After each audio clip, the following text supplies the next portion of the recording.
Welcome to Barbell Shrugged. I'm Anders Warner, Doug Larson, Coach Travis Mash, Doug Goldstein. Welcome back to the show. Today on Barbell Shrugged, we're going to talk about how incredibly imbalanced Doug Larson is. This is going to be my favorite show. I've been telling him for years. Today, the Springbok analysis has proved my theory of his lack of balance. And Doug Goldstein, we got the after back, didn't we? Yeah. So did you fix him? I don't know if the word fixed is the right word. I think we've got more insights into what Doug can do to improve and optimize for the sake There you of go. The fuzzy words assessment. we've got there. Before we dig into all the details, I'd love to kind of recap on our last conversation of like what high level, what Springbok analysis is, what you're looking for, what you're testing for, what it shows us, just as kind of a high level for anybody that didn't hear that show and is going to be wondering why we're showing such in-depth analysis on Doug's musculoskeletal system. I don't even know if that's right. No, it's 100% right. I mean, so Springbok Analytics is a fascinating company, a company that Doug and myself, we've had a chance to be around. I've been around a little longer. Even, Galpin's involved as well. But it's a rapid MRI scan. So what it does is it takes the black and white two-dimensional images that you would otherwise, you've probably all seen when you've got an MRI report. And it converts it into a three-dimensional digital twin that shows up on the interactive viewer, which I'm going to show on the screen. The value is that you get a deeper understanding, to your comment, Anders, of the musculoskeletal system. To your earlier comment, I don't think this fixes anything, but it gives us information to make really strong recommendations about how to train, how to be more efficient, be more functional. And we'll see that. It's more of an assessment, right, than a tool to fix. Yeah. Yeah, exactly. I don't think anything fixes anybody. I think we gain information that we can then educate people to help them become stronger. Because if you ask me, getting stronger is what fixes people, right? How do you get stronger is really the answer. Yeah, how? Well, hold on. Exactly. And to that, though, I think I'm going to definitely get the body part wrong, or the specific muscle in Doug's core that was causing that he was like very inadequate. I'm going to talk, this is the lack of balance here, but there was like one tiny little thing that showed up that actually downstream was causing lots of problems. Well, yeah, there's really you're kind of joking about me being super imbalanced. Like I had a posterior hip dislocation many years ago, and so on my left side, which is the side that had the dislocation, my quadratus femoris is one of my deep six external rotators. Must have been like torn in half or de-innervated or something, where it's basically like half the size it's supposed to be compared to the other side. So other than that, I'm fairly balanced, all things considered. But I didn't know that was in there. Like when I do clams on my left side, like lay on my side and put my left knee on the ground and then raise my right knee up and kind of do that clamshell type movement. Like it's distinctly different on movements like that, where all of a sudden like I'm fatigued very quickly on my left side compared to my right. And it's it like cramps almost in a weird way. Like little things like that show up and I didn't really fully understand why that might be the case. I don't have like a lot of left hip pain specifically, but after getting a Springbok scan and seeing that, oh wow, this one muscle is 45.8% smaller on my left side, and the fat infiltration's like 26% as opposed to like 1 or 2%, which is kind of more normal. I think I set the record potentially for largest imbalance, but not because I'm like truly imbalanced from like a training standpoint, but I had a catastrophic injury that just kind of blew up that one muscle.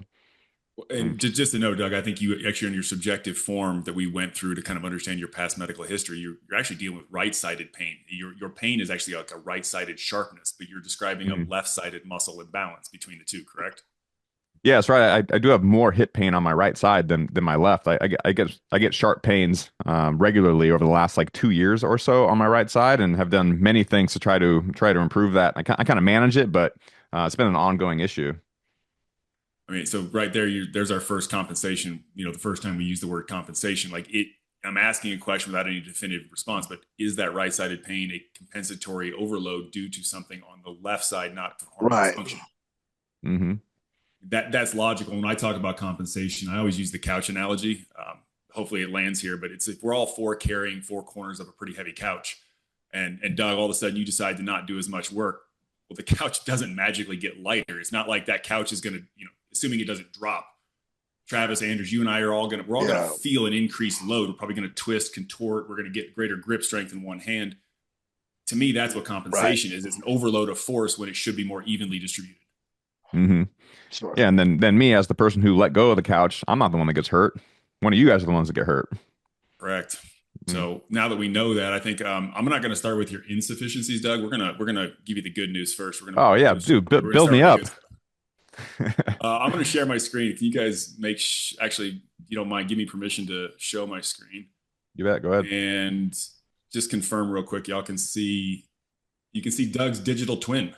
Dude. There you go. Yeah, and for the audience, this is on YouTube as well. If you're listening to it audio only.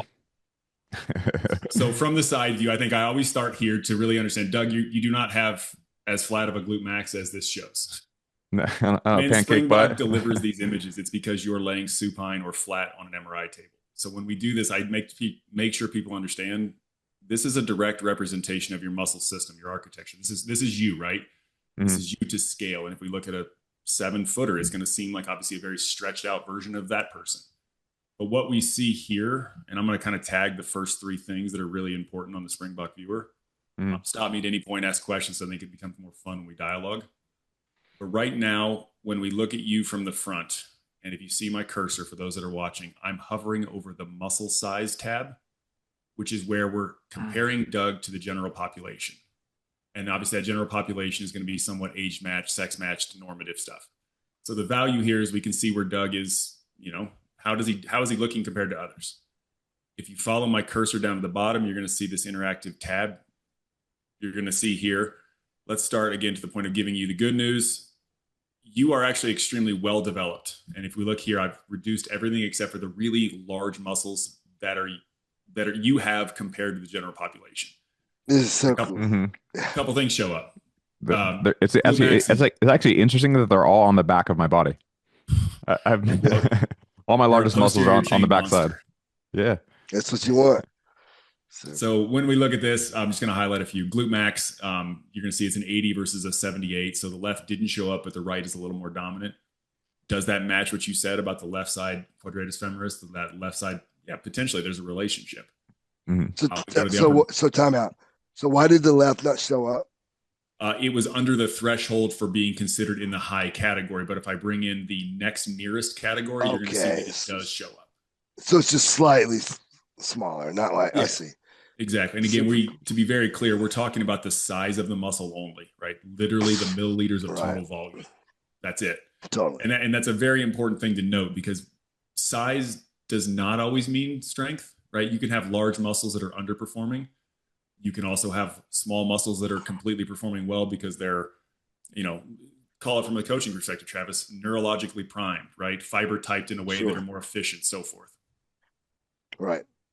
So when we bring in that next group of muscles, again, what you're going to notice is Doug, you lift weights. I can tell, I know you're extremely strong. You're active. You even mentioned that in your subjective, I think 3 to 4 times a week. Is that what you're doing? Yeah, for lifting weights specifically. Jiu-jitsu half the time and lifting weights half the time. And then everything else is kind of after. You're extremely active, right? You're extremely active and you use resistance mechanisms within your programming. So if we do the opposite, this is where we kind of break you down. We want to know maybe where you're less sufficient. The good news is you don't have anything that falls below that 50 quarter right there. Mm-hmm. Now, when we talk about your deep hip, you're going to see that show up in a different way. The reason the grayed out muscles exist here is because we don't currently with Springbok, they're not comparing those to the general population. However, when we go to left-right asymmetry, that's where we're going to see that massive shift in your quadratus femoris. So let's go ahead and do that real quick and look at the left-right asymmetry and notice the color change. Instead of comparing you to the general population, so disregard that, we're only comparing you to yourself. So if we just draw a line right down the middle, is one side bigger than the other in milliliters of volume. Mm-hmm. To that point here, we have a glute max that is only at a 1.2% deficit in size, milliliters of volume.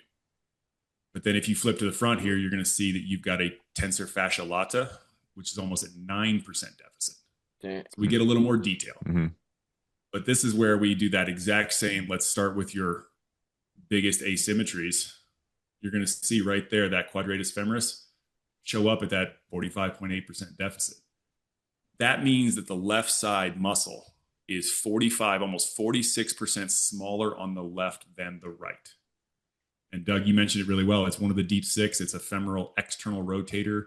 It has a control stability mechanism to that femur inside that ilium in that socket. So we can get a ton of information. And if we add in more of these, right, more of these areas where you're asymmetrical, there is no threshold for saying that that's significant. We're not going to say that 4.8 means that you're at risk of injury. Mm-hmm. It's just a single data point that has to be paired with other information to really make a complete clinical picture. So I don't want anyone to leave thinking like, if it's small, it needs strength. And if it gets strength, it gets better. That's not always the best way to look at it. Mm-hmm. I'd be actually curious, Travis, your thoughts from the strength side. How would you handle that information just that I've shown you at first pass? That's what I'm really trying to, really trying to look at and see, because, the glute that was weaker was on the same side that the quadratus femoris was biggest. And so you think about, did his glutes on the right side start to take over because the quadratus femoris was so much smaller, so it had to do more external rotation than it had to on the left side. So that's why. Is that why that his glute is so much stronger or bigger on the right side? I'm like, this is new information. Totally. So like, I'm really trying to put it together in my head. Mm-hmm. Like, what is causing these things? I've never had this information before. We've always guessed. Yeah. We've always guessed. Totally. But this is the first time where we can like actually assess this. This is amazing. Like, and I'm really sitting here I'm on my phone looking at I'm looking at my anatomy chart here, looking at this. I'm like, wow. Well, I appreciate how you said that. Because again, we can't necessarily small doesn't necessarily equal weak, right? There's plenty of medical literature that says small is definitely correlated to weak because less size equals less sarcomeres packed inside the muscle, which are less force producing properties. Sure.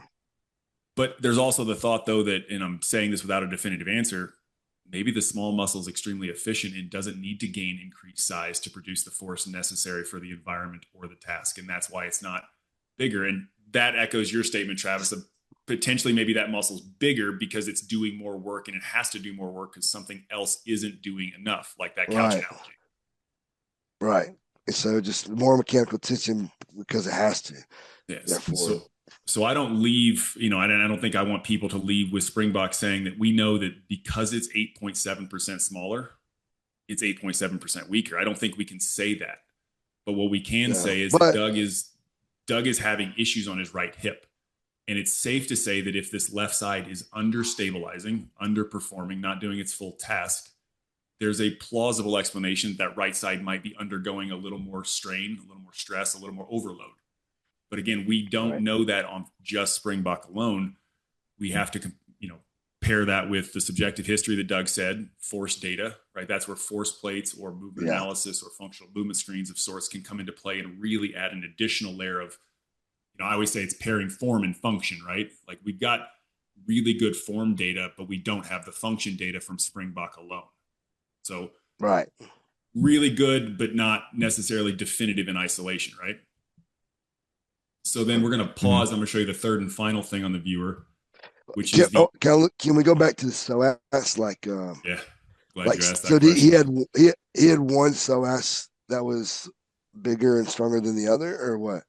Yeah, so his left psoas, or where I've got my cursor now, Doug, your right psoas is nearly at a 5% deficit, so 5% smaller in volume.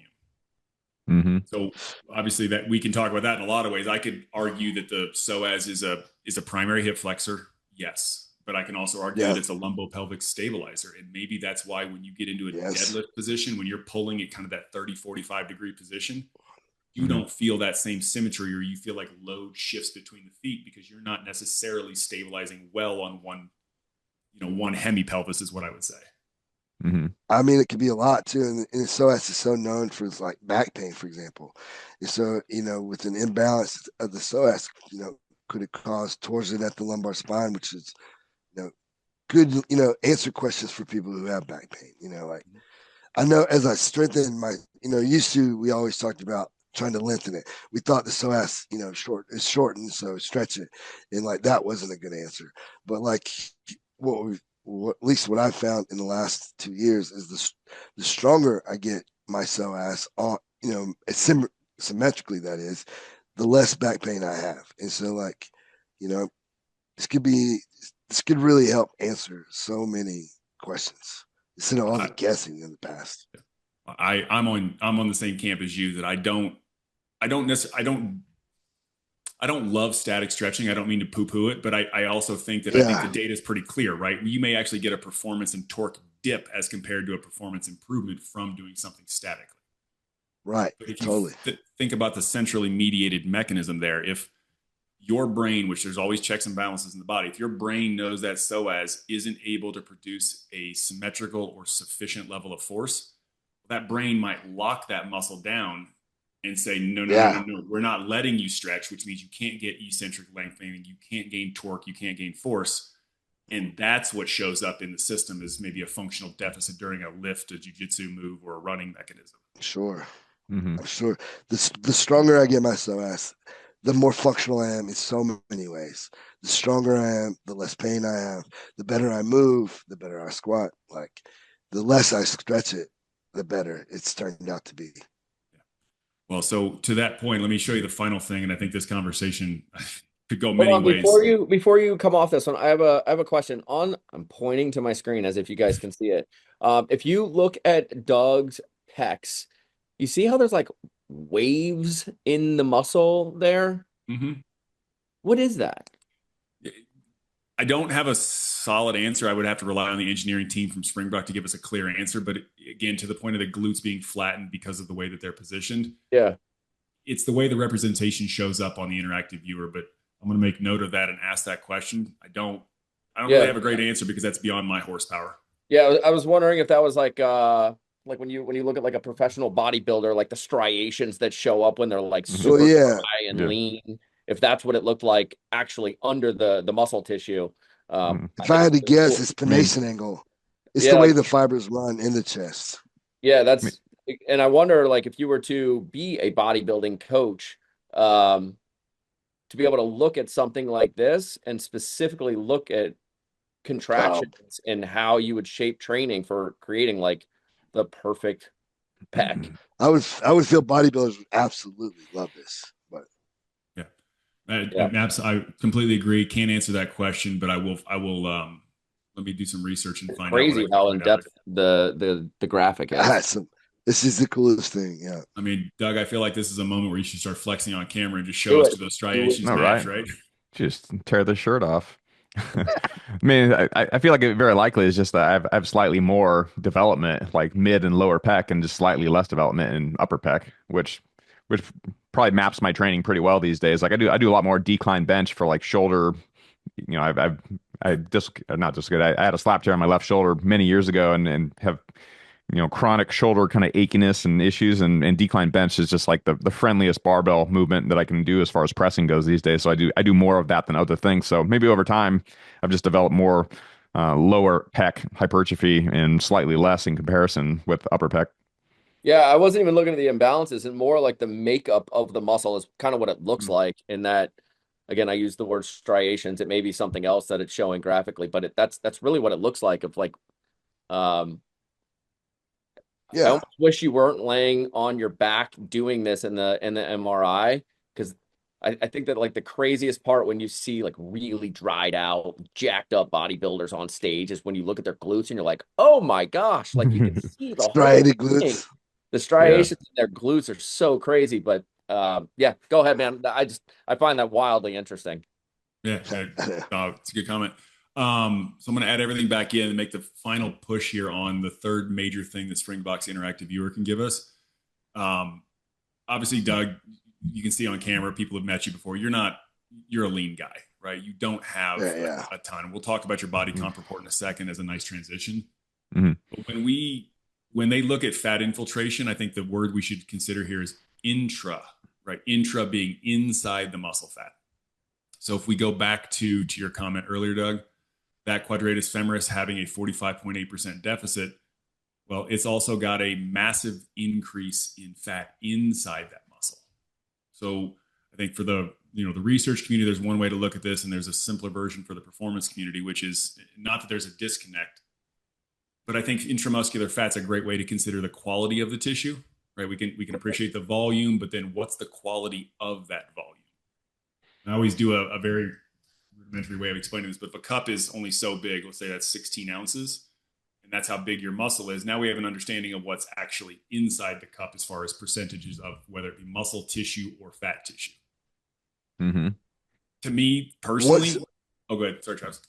I'm just curious, once you have fat infiltration where, you have your injury and then that's what happens, is there anything that you can do about that? Is there anything to do to get rid of that? 100%. I mean, that's resistance training, providing the right stimulus. I was on with a very well-known musculoskeletal researcher from Padova the other day. And what they're finding in immobilized patients is there's probably a better stimulus at times. So if you think about a rehab protocol, you're not going to ask a person post ACL to do heavy, Anders, to your background, barbell squatting right away. But maybe that's not the necessary stimulus to create a change and mess with fat oxidation. But there probably is a benefit to getting on a cycle and doing a light resistance and just getting blood flow to the muscle so that muscle starts neurologically becoming more, I'm going to use the word active, but I think a better way to say it is less inhibited, right? As you reduce the inhibition, the muscle starts to produce and do more work. And then we can apply that in different situations throughout exercise and the exercise continuum. How does like soft tissue work and dry needling or stim units, et cetera, play into this? Like especially for targeting like such a specific site in this case. Yeah, I know it's just a minute spot. Yeah. No, that's a phenomenal question. That I think if you go from more superficial, so think of like an external stimulus, like a pad put on top of the skin to delivering a current to a muscle, and you compare that to sticking a needle very distinctly into a muscle, like if you did ultrasound guided dry needling or so forth. We can definitely see changes. That's the bulk of my life's research, is understanding the intramuscular dry needling aspect and the pennation angle changes that can occur with different frequencies and wavelengths. I've seen a ton of a ton of good success and I'll show that research in the future, but pennation angle is modifiable, right? And there's decent data in stroke patients who are spasticity. If you're familiar with spasticity, those muscles are in a chronically shortened or guarded state. There is data that shows dry needling can alter the spastic state or change the pennation angle in a positive way. By changing that pennation angle, you're realistically giving an increase in extensibility. But again, simple rudimentary way to say this is like if the rubber band can stretch, it probably has an ability to recoil and generate force and produce something back to the world or back to the environment or exercise. All right. So now that we've kind of tagged all three questions on all three of these before we have to hit the other part of this, which is getting into Doug's body comp report, which is an additional aspect that Springbok offers. Like, I've got a question. Like, now that I've heard about it, maybe we've talked about it on a few shows, but like, is there a specific MRI that for Springbok, or can I go get an MRI and then send it to you guys and then you analyze it? Like, how does that? Tell me how that works. I know if I'm confused, our listeners might be. Yeah, it's a great question, and we field that quite often with Springbok. When you look at a report, let's say you get a knee MRI, Travis. If you were to go get a knee MRI, they're only going to look at a certain portion of the body. They don't need to scan the entire system to understand what's going on at the level of the knee. Sure. There are also something called slices, which is basically, think of slicing meat. If you wanted to slice a prime rib, right? Like you're going to slice it whatever thickness you think is appropriate. So when we look at those black and white images, those are all slices built and based around protocols. So Springbok has designed a protocol that captures the necessary amount of slices to create boundaries around every muscle. And when I say boundaries, think about encapsulating the muscle from its most proximal to its distal point. You cannot send Springbok an old MRI and say, please convert it. You have to go through their rapid protocol, rapid, not rapid health, but like their rapid MRI to capture the image. Right. Because what they do is what's considered post-processing or segmentation using AI as well as human interaction. That segmentation creates the opportunity we're seeing on screen, which is where we can visualize muscle and understand things like the volume from proximal to distal, the fat inside that Got volume it. along the length. So is it a specific Springbok MRI, or is it a protocol that you would go and say, hey, MRI me with this protocol? Protocol. So it's not a specific scanner. It's not like you got to go to the Springbok GE, Springbok Siemens, whoever it may be. You don't have to go to that machine. Right. It's an Got MRI it. machine that has the fidelity, right? We talk about that in terms of Tesla, right? 1.5, Yeah. 3 Tesla. There's fancier coming out at all times, but right now, Springbok can use a standard MRI machine with their protocol to produce the Got it. post-processing, which allows the interactive viewer moment we're looking at. Got it. Awesome. Cool. Any other questions on the 3 things that are displayed here? No, That's cool. super cool. Just for summary, we had muscle size comparisons, we had left right asymmetries, and we had fat infiltration. So we had like a quality, quantity, and then a symmetry piece. Definitely. Beautiful. I'm going to stop sharing my screen for a second to pull up your body comp. So just bear with it. If you're viewing, you're not losing anything here. So hold on one second. Yeah. Dude, I was so excited about this for so long, by the way. Like I've talked about muscle mass percentage on this show many times for years, and have been waiting for someone to finally pull this off. And so I was stoked to hear that you guys, the guys over at Springbok, actually made this happen. Well, I mean, it's I say a long time Oh coming. my God, this is so cool. But I think we have to take a moment and appreciate what Springbok's doing for the world. It's never been done before like this, right? I think everyone on this call has had a DEXA. Is that correct? We've all had some DEXA report Yeah. sometime. For sure. Yes. It's okay. And I don't believe in saying it's bad. It's just sometimes feels like you're wanting more maybe than it's giving you. Is that a fair statement? Yeah. Yeah. I mean, it's giving you This a is- component of your body composition. Just So now that we've pulled up Doug's body comp, we can obviously look at the screen and see here, how you've got the lean muscle percentage at 42.1 to be specific.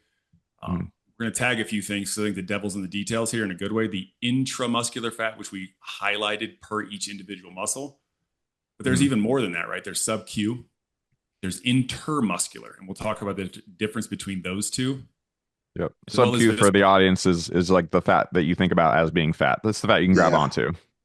It's your belly. Yeah. Yeah, no, totally. So if we go back to DEXA, I think a DEXA is good, but I think it's limited, right? It gives us numbers like bone, fat, and then also something called lean mass, which is really just a catch-all. That's things like muscle, water, connective tissue, organs, blood, all of it kind of thrown into one pot, right? Mm-hmm. So it doesn't tell you really anything about the type of tissue or the quality of that tissue, or actually where that quality or tissue is. It's really, to me, the differentiation between MRI is MRI shows you, again, to your point, what you're seeing here is sub-Q, visceral, intra, individual muscle volumes, as well as side-to-side asymmetries based on that, and then muscle size relative to the population norms, which we just went through on the viewer. So, Doug, you kind of nailed it, but I think the cleanest way to say it is cool. DEXA gives you quantity, but MRI gives you both quantity and quality. Mm-hmm. Yes. Yeah, I mean, over time, I just feel the- like the quality of the muscle is way more interesting to me. it I just- agree. Like the just being able to once see you get to fat. yeah, I can't remember the exact number off the top of my head right now, but there's like a limit to your genetic potential to just stack on extra meat. But to know the quality of that meat is like, I want lion meat. Yeah. I don't want that like just bad Yeah. okay meat. And this really tells like a much more comprehensive story than just like you've got No muscle. doubt, man. Great. That's how I felt with I my love it. DEXA. I'm like, here's my percentage. I'm at a dinner with friends. I can joke and be like, oh, my body fat percentage is X. But then like I'm kind of going, what else? What is it? It doesn't give me any more than that, right? It's just a moment to share something and kind of flex or not flex, depending on the number. Mm-hmm. I really wonder, like right now, we would consider the VO2 max to be the number one predictor of lifespan. But like, I wonder with this in time, with enough, with enough research, enough people, like just to know like how much visceral fat one has, Yeah, because if you're That's say just guaranteed you're 30% getting body diet. fat, but like a power lifter, you're probably a healthier human than 30% body fat with no lifting background. But like, what is I that? guess What is that your like heart's dirty? probably- Yeah, I mean, there's Yeah. nuance to it, but Yeah. Like understanding what those dirty balls Yeah. actually do to you when you're just Yeah. like Where is that hammering. fat? Yeah. Right. Yeah. I This mean, is I agree that brilliant. it's massive. Like that differentiation is massive. So on the screen here, I'm actually going to transition to talk more about the intra and inter, and I'm going to emphasize each when I Yeah. say it because I don't want to get confused. Inter again versus intra, two totally different things. So that key distinction between the two is that it is really this. So now that you see how the muscle contains different fat compartments based on the scan here, I think we have to ask what really is that difference, and to me that drives or is the heart of the conversation, right? Intermuscular fat is the fat between the muscle groups, right, and under the fascia. In a way, it actually behaves a little more like visceral fat, even though they're separated, because we can see that there's two different kinds here. And I don't think most people realize there's that many different compartments of the fat inside your body. There was a really great article in 23 by Goodpaster where he describes intermuscular fat as like an ectopic fat depot. So it can expand with inactivity, right? Aging and metabolic dysfunction. So Travis, to your point of like all-cause mortality and VO2 being great for the heart, there has to be a different thought there for like what else can we know about the body and what relates to that. I say the word longevity. I realize that's an overall encompassing word there, but you get what I'm saying. Lifespan, longevity, whatever. Yeah. Yeah. Right. Well, then a different article showed us that intramuscular adipose tissue and intramuscular fat, it actually reduces skeletal muscle insulin sufficiency, right? Or sensitivity. So then I look at this and go, Dan Garner, where are you? Because now we can talk about how to make and optimize certain factors that are related to that. A different one is that it also talks about glucose dysregulation. And Travis, to your point, cardiometabolic stress. That was, I think that was in 25, a recent article by Camacho and Cardonosa, where they tied those things together, where your cardiometabolic system has a relationship to the intermuscular fat levels present in the body. Really? So would you say that intermuscular fat is probably it's probably a bigger indicator of overall dysfunction than visceral fat? I don't want to say it's to the visceral fat comment. I'd rather say it's more, we have to understand that there's intermuscular fat and it's biologically active. It's a biologically active fat depot, right? So it's not harmless. I think we've probably heard before, your fat stores, bad things, and it can create pro-inflammatory cytokines and drive inflammatory stress across the body. Right. I sound like a puppet or a, mime a bird to Garner. You can't grow muscle no matter what the stimulus is if the body's in a inflammatory dysregulated state. So there is a need to understand how can we improve that in conjunction with all the things that we all want to talk about, which is strength training and performance, right? We have to consider the bigger picture. So then go ahead. Gosh, I'm sorry. I just have so many questions. No. To get rid of intermuscular fat, is it just, obviously burning more calories, or doing proper cardio that's going to, it's going to attack more fat oxidation or when I jog, is it going to get all of these types of fat equally or what? That I can't answer. I don't know if I'm able to say that, but the good news is that we can reduce intramuscular fat, which I'll tag in a second, as well as intermuscular fat, because you can decrease it with structured training, right? You can change that stem cell behavior and shift away from fat formation. You can improve perfusion, blood flow, to that the research in Padova, right? Local fat oxidation can increase. If you start to address this right through the correct mechanisms, you can reduce this, both intra and inter and visceral fat. But we've all kind of known that. I think we're just providing a level of granularity to this and saying there's different fat compartments in the body, and each of them has somewhat of a different role to the system. And you got to be able to test and monitor, we've known this, but we've never had a way to assess it and see is what I'm doing improving. There's so much guessing in the weight rooms in America right now. Totally. Well, and that's where you can't measure it, you can't change it, right? I hate guessing. Yes, exactly. Yeah. Well, so pause for a second. Let's go back and tag the other part where my cursor is. So now we know intermuscular fat's a biologically active fat depot that has some connections to other systems like we mentioned. intramuscular fat that inside the muscle boundary that's woven amongst those fibers. Well, we know that talks about the integrity of the muscle tissue, right? And we know that fat actually intramuscular fat reduces the internal muscle integrity. That was Yoshiko's work, but in 2015, a while ago, I believe it was Rahimi. Don't quote me on that, but they showed that fat infiltration inside the muscle changes the compliance and reduces the stress of the fiber.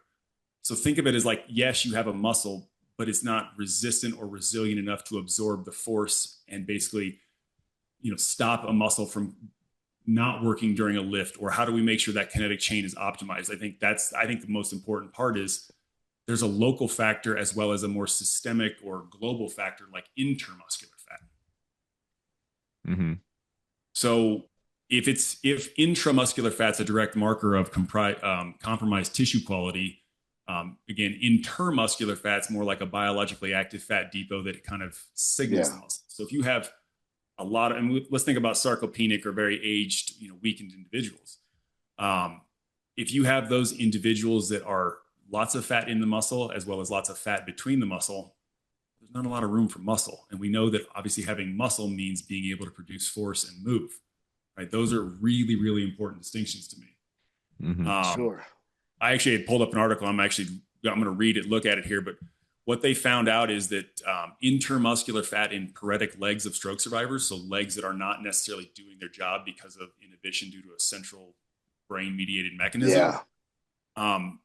They showed some changes in the tumor necrosis alpha factor, and that inflammatory process is increased in those legs. But that all makes sense to us in a very simple way. We know if you don't use it, you lose it. But now we know that if you don't use it, you're going to get infiltration of fat in varying compartments that can affect overall performance and function. One of the other things that I thought was fascinating about that article, not that article per se, but they showed after 30 days of limb suspension, so basically immobilization, not using it, in younger individuals, they saw a 15 to 20% increase in intermuscular fat in the calf and thigh. So that increase in intermuscular fat exceeded the loss of lean tissue, suggesting that the inter fat was not just merely filling the space left by lean tissue. So if you don't use the muscle, something else is going to come in and infiltrate that area. Again, in varying ways, in varying compartments. But the crazy part about that was that increase in intermuscular fat, it accounted for a 4 to 6% loss of strength, which again emphasizes that inner storage depot, it plays a role in activity. Sure. Yeah. Fat doesn't do anything. It doesn't create motion. It just inhibits. Yeah. That's really interesting.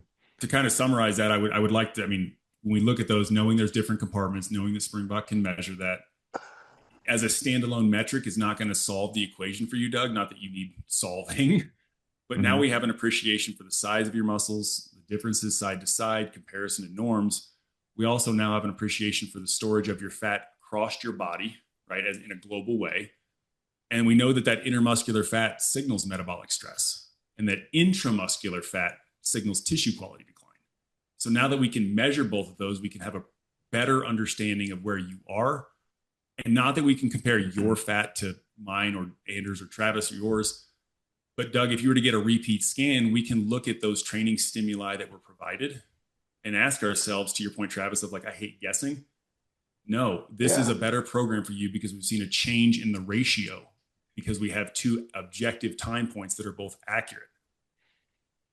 Zooming out a little. I was going to say, zooming out a little bit. Looking at the bottom of this chart, there's the ratio of, there's a couple of ratios, but there's a ratio of lean muscle over all the different types of fat. And my ratio is 2. If you look at just pure lean muscle to subcutaneous fats, more like 3.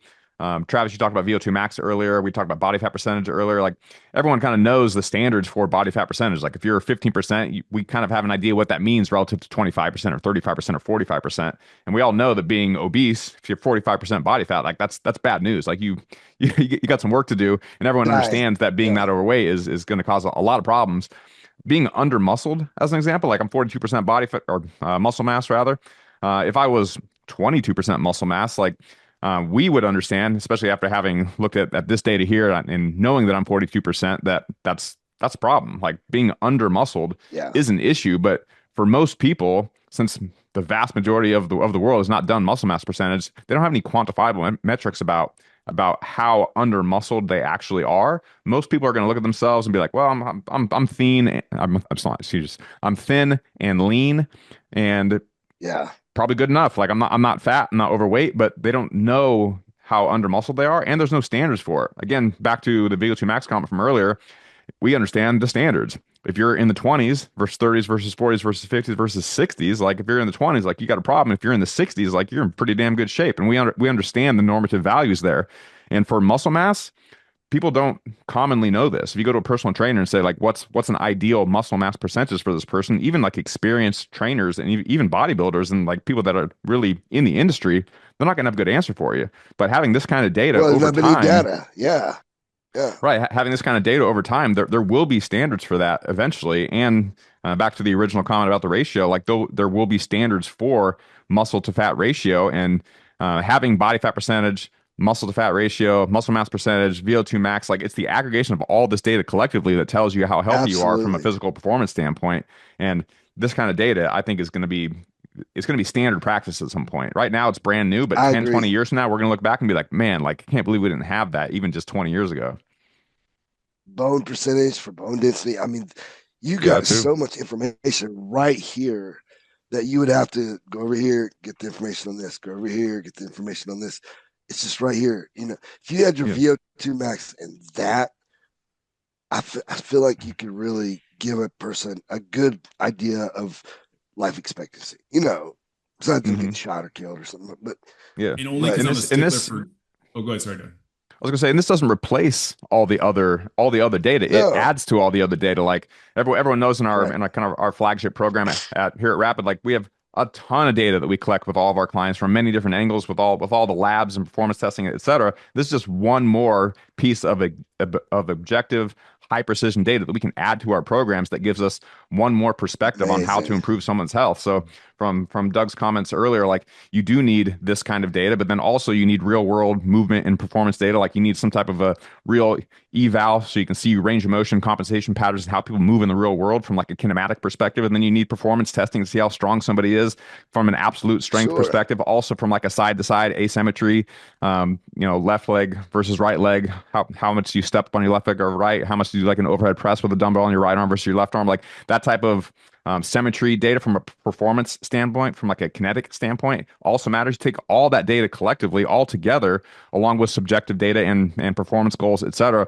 That's how you actually build Man. true, like very high quality programming for True. somebody, because you have all the data from many perspectives. You see where the patterns are. You see where where they need work, not just from one data set, but from multiple data sets. And you go, okay, this is where we need to put our priorities and where to attack, so to speak.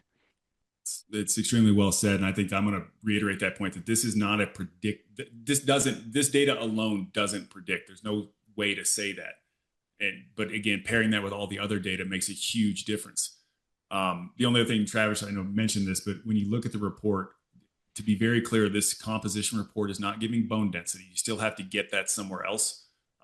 Springbok Mhm. is actually aware of that. I think they're actively working on it. We can talk to Matt Brown, who I think was on one of your last episodes. Yeah. Mhm. We're not doing bone density. They're not doing bone density, but we are giving an appreciation for the, again, quality and quantity of tissue in a way that we've never seen before using MRI and using the Springbok Mhm. analytics exam. Yeah, you guys do bone Correct. mass percentage, but not specifically bone density. On the bones front, yeah, also like have very precise metrics on like long bone length. So if you have like a limb length asymmetry, you can very clearly see like your femur on your left side is 1 centimeter or half centimeter, whatever it is, longer than your femur on your right side. So having that kind of data, again regarding compensation patterns and performance and asymmetries, et cetera, is also Yeah. very very cool in my opinion. Yeah, totally. So, Travis, to your point earlier, it takes the guesswork out of understanding the muscle and the system. It Right. really just doesn't, it's never been seen before, but it doesn't, and as a clinician, right, it doesn't replace clinical judgment. It doesn't replace good coaching. It's an adjunct in addition to. It allows us to have more fidelity to make more informed Sure. decisions, which ultimately should lead to a better outcome.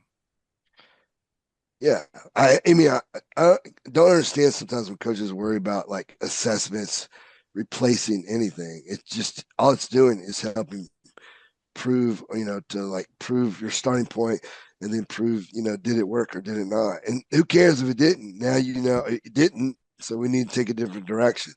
So it's awesome. It's the same reason I love velocity based training or force plate or rapids blood work. It's just it takes the guessing. And if you're working with, high output athletes or, or CEOs, you can't guess.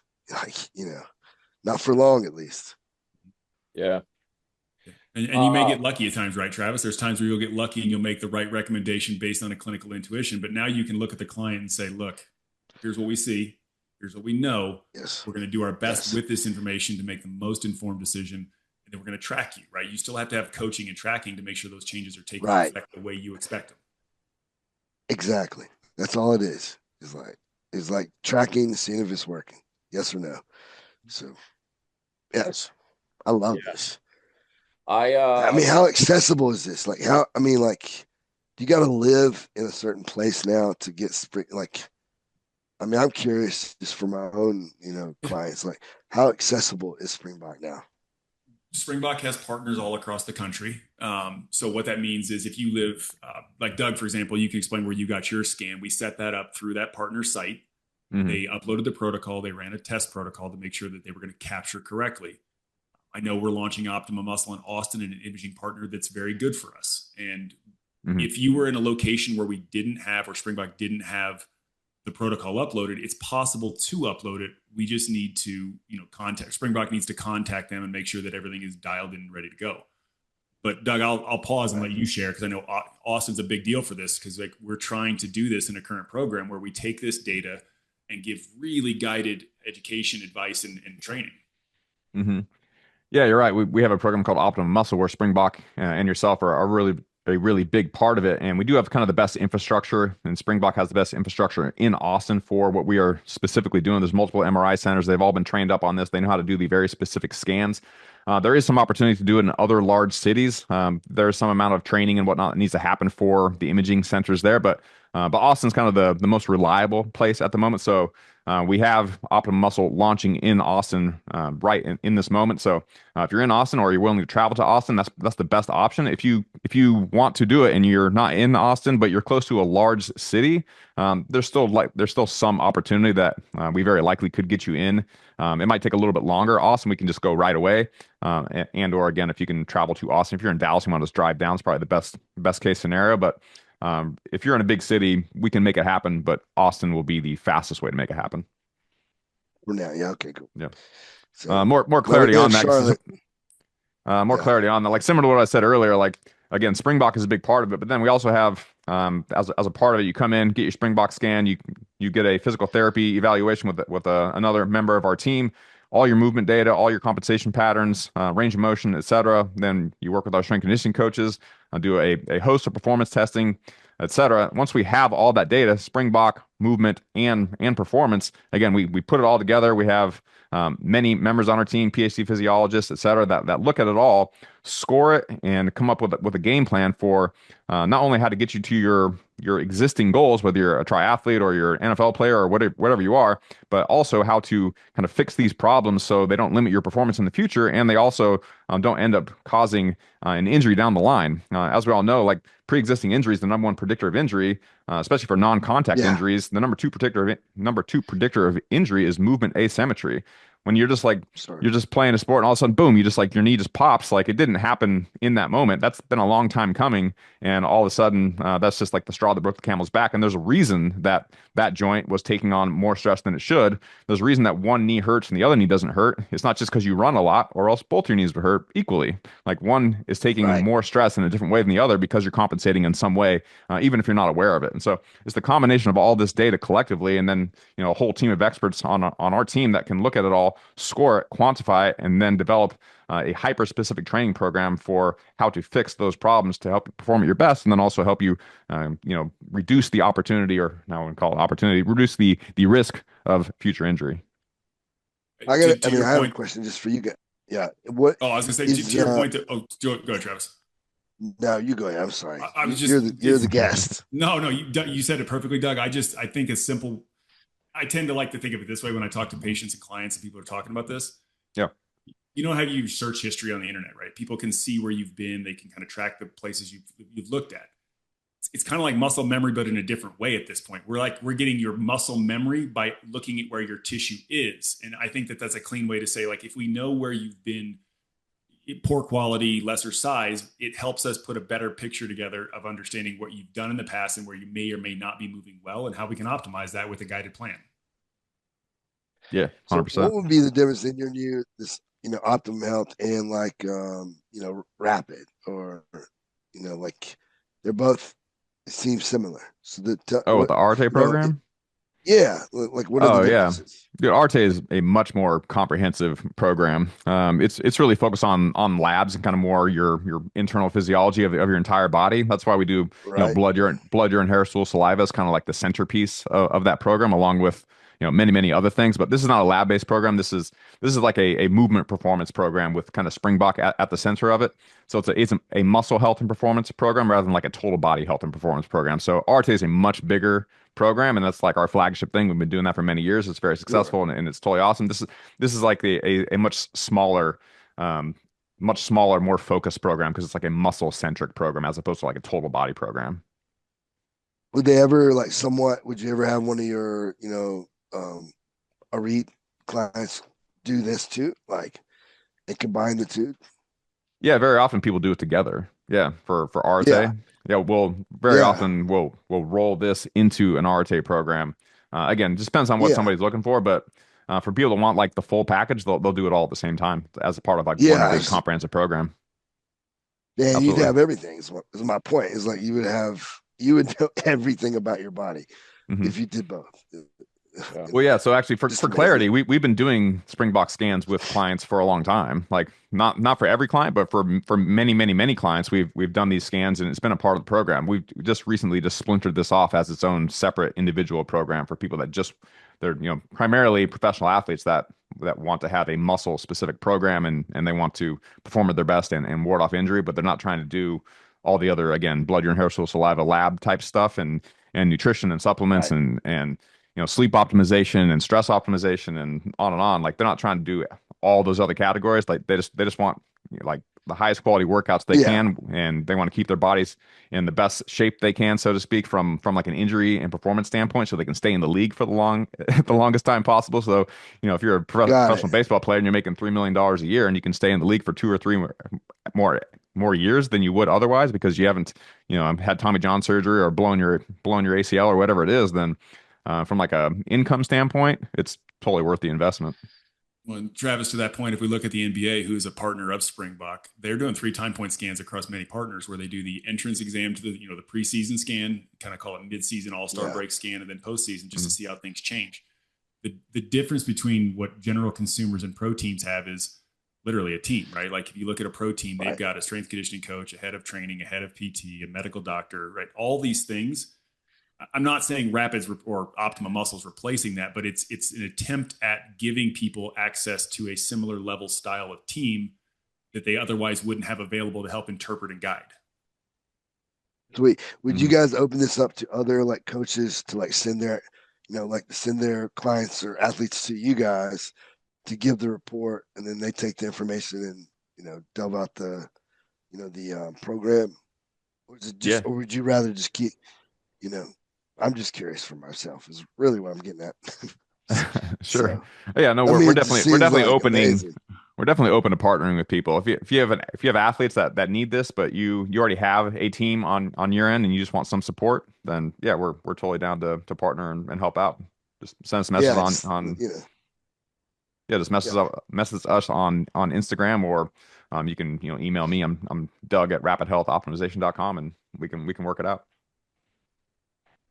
It's Beautiful. amazing.